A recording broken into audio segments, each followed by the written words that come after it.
Oplan Eleksyon, the senatorial interviews. Laki sa hirap ang tubong na botas na si Dionisio Santiago. Nagpursige siya at nagtapos sa Philippine Military Academy noong 1974. Meron din siyang Masters in Public Administration sa UP Manila at Seattle University. Matagal siyang nagsilbi sa AFP hanggang siya mismo ang naging Chief of Staff nito mula November 2002 hanggang April 2003. Matapos ito ay naging direktor naman siya ng Bureau of Corrections.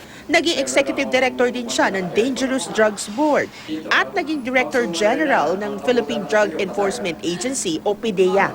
Kasalukuyan siyang Governor ng Philippine Constitution Association. Naghahangad siyang makakuha ng pwesto sa Senado bilang independent candidate. Ang kandidatong ating kikilatisin ngayon sa Oplan Election, the senatorial interviews, ay si retired General Dionisio Santiago. Magandang umaga po, General Santiago. Good morning, Susan, and good morning sa ating mga viewers.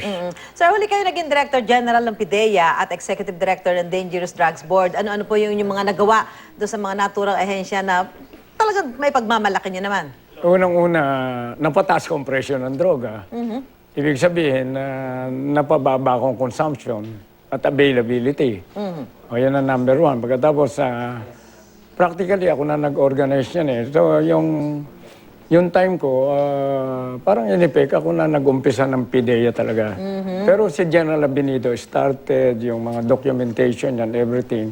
Pero actual implementation on the ground, pati transitioning, time ko yan. I started with 100 people.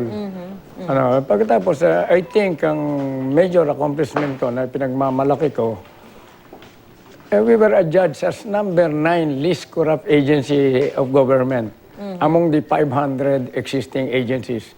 Considering that it is a law enforcement agency, sabi ko siguro accomplishment na malaki to be adjudged as number 9 least corrupt. Tapos ang pananaw sa opisina namin, pag may pumupunta, with due respect, office ba ng gobyerno to? Mukhang office ng private sector to. Para sa akin, that is a compliment.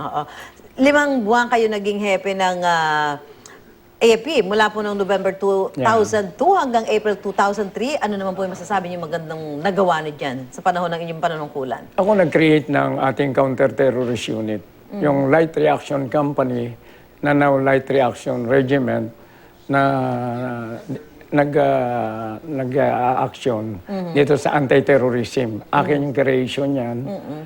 At of course, bukod doon, I was a peace negotiator. I would like to say that I was instrumental doon sa settlement ng issues sa Bastap, Basilan, Sulu, and Tawi-Tawi. Nakakasama ko kayo doon sa Mindanao. Para sa akin, akala na ako'y warrior lang. Hindi naman, I'm more of a diplomat na warrior, Sir, naging tauhan niyo po si Colonel Ferdinand Marcelino na inaresto kamakailan matapos yung isang operasyon kontra droga. Ano po ba yung, meron ba kayong alam doon sa nangyaring yon? At sa paniniwala niyo ba, posibleng na frame up lang itong si Marcelino? I wouldn't say na frame up. Mga misunderstanding yan. I think eventually it will be traced up, Kaya lang, ang nandyan may kaso na. Let the law take its course, Yes. Nandyan masalimuot yan. Hindi often time natin for me to educate the public on how things are going on the ground, Parang kayo rin yun sa media. Iba yung practical side of it sa, kumbaga sa yung iniisip ng public na how easy it is to be a media man. Saka yung may kaso na nga. Anyway, sa ilalim po ng termino ni dating Pangulong Arroyo, talagang nag-peak ang inyong career, di ba? Yeah. At na ngayong nakakulong pa rin siya hanggang sa ngayon, panahon na ba sa tingin niyo para payagan yung house arrest kay dating Pangulong Arroyo?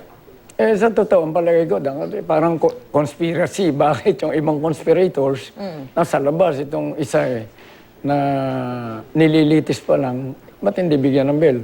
Parang dispensation of justice para sa akin, hindi parehas. Okay. That should be corrected. Yan, higher level yan. Pero sa akin, pananaw, ang batas natin, wala dapat pinipiling mahirap o mayaman. Immaterial sa akin yung position ng president, Basta sa akin, pananaw ko, hindi tama na nakakawala yung iba, naka-bail. Although may kaso. Ito may kaso pa rin naman, hindi ba? Dati kayo naging director ng Bucor at talaga naman problema yung droga sa loob ng kulungan. Tuwing Oplan Galugad nga, ay halos lagi may nakukuhang mga droga, mga kontrabando.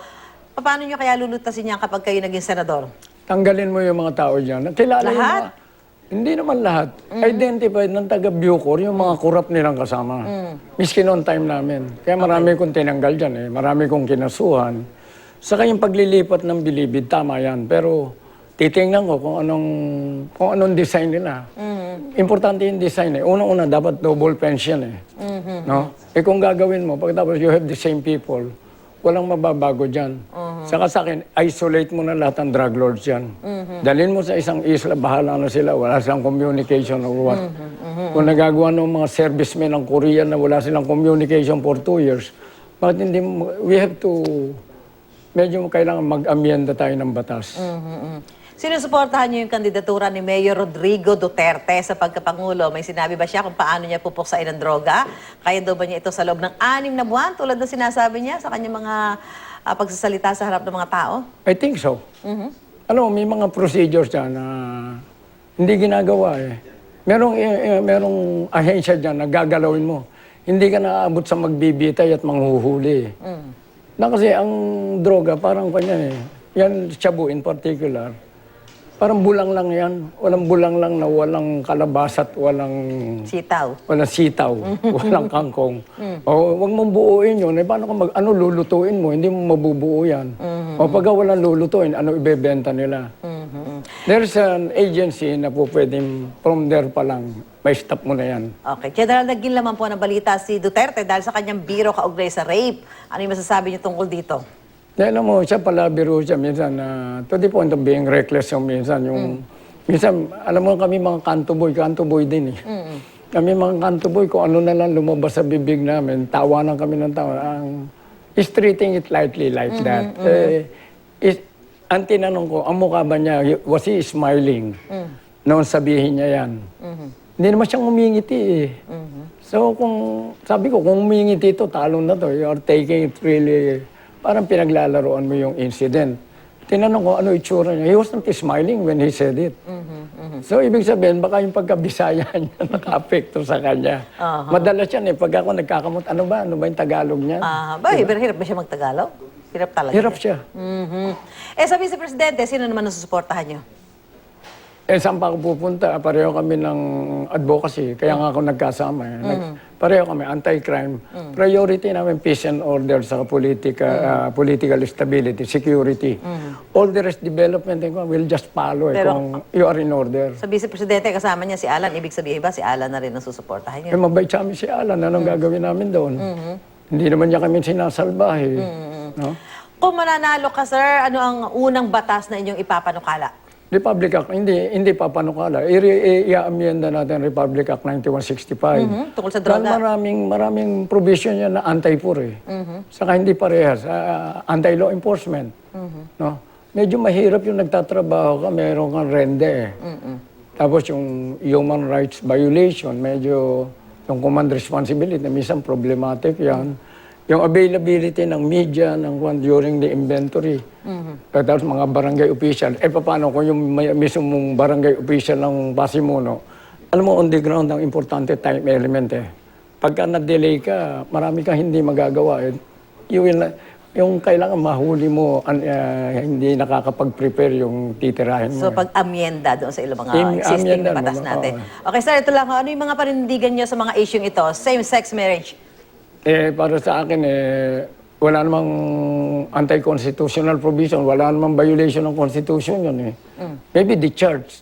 Pero para sa akin, kung walang illegalities, I don't see any reason why I should stop it. Divorce. Ha? Sa divorce po. Eh, divorce, yan naman, maraming people suffering na, ba't hindi mo paghiwalayin pa? Lalo kung asawa mo nasa droga. Naku po. Eh, talagang ako, sabi ko, hiwalayan yun eh. Eh, di-divorceoin mo na, legal pa. Pagpapababa po ng income tax. Eh, talagang tama naman yan. Minsan, nagiging problema na mahihirap natin yan eh. Yung pagpapalibing po kay dating Pangulong Marcos sa libingan ng mga bayani. Ang alam ko dyan, pati aso, ipinalibing dyan eh. Bakit yung tao, hindi? West Philippine Sea. ay parang napaka-importante. Pero wala tayo sa position to fight. Hindi tayo pwedeng mag one-on-one. Pero gusto kong pakinabangan na stay ng US forces dito. Magbayad sila ng bases natin. Ino-occupy nila. Tapos we have to dialogue. We have no choice. So yung sa BBL po, Ang BBL may mga unconstitutional provisions yan eh. Board of Governor ako ng PhilConsa. We are pro-peace, but I do not want a law that is constitutionally infirm. Parang MOA AD, nagka-problema. O patakbuhin mo na maayos para wala ka ng constitutional challenge. babalikan ko lang sir yung tungkol sa droga, di ba? Ngayon, kabila pa rin ng mga nakukuha mga droga. Sa tingin niyo, bakit ba hindi na naubos-ubos ang problema natin? Talagang kilo-kilo, di ba? Ang nakukuha doon sa mga nare-raid. Bakit ba? Eh paano mo mauubos ang kitchen laboratory? 1 kilo a day. Ang production, ilang kitchen laboratory? 30 kilos a month. Ilang kitchen laboratory? Makakahuli ka gramo-gramo. Hindi kayo maubos. Death penalty. Death penalty, may option tayo. Para sa akin, kung papayagan ng charge. Pero kung hindi, may option ako dyan eh. Sa Amerika, may punishment. Pag life sentence ka, doon ka na mamamatay. Pero di ba? Doon ka mamamatay. Hindi kita bibitayin, pero doon ka na. Life sentence is life sentence. Okay. Walang political intervention. Walang mga parol-parol, ganyan? Wala, no pardon, no parole. Basta No life pardon. sentence, you die in prison. Hindi mo pinatay. So kailangan may mga, yun ang ano nyo doon. No? Wag ng death penalty, pero life sentence is Yes, life sentence. O kasi yung iba sa atin, di ba life sentence, pero Hindi after a nagalit while. siya yung charge. Anyway, maraming salamat po. Retired General Dionisio Santiago, tumatakbo sa pagkasenador bilang independent candidate. Maraming salamat po, sir. Magandang umaga. Thank you. Good morning. Morning.